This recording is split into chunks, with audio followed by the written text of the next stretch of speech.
Patay ang dalawang construction workers matapos na matabunan ng tinitibag na bahagi ng bundok sa Sugpon, Ilocos Sur. Nakaalerto si CJ Turida ng GMA Regional TV 1 North Central Luzon. Patay ang dalawang construction worker matapos matabunan ng gumuhong bahagi ng bundok sa Barangay Danak, Sugpon, Ilocos Sur.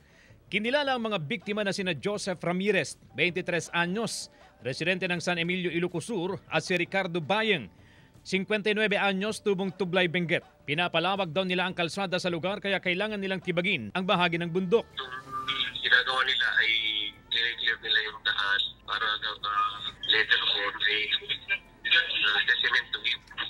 Para sa ganon, yung daan na yun ay makakapunta na ng 4 wheels doon sa barangay Danak sa Sugpon, Ilocos Sur. Sa ngayon kasi motor lang po yung nakalandaan. Ayon sa otoridad, malaki umano ang bumagsak na tipak ng lupa sa mga biktima. Ino-operate ni Ramirez ang backhoe habang nasa gilid ng bundok noon si Bayeng nang mangyari ang pagguho. Bali yung nangyari po sir, ginagawa para po maalis yung mga bato at saka lupa.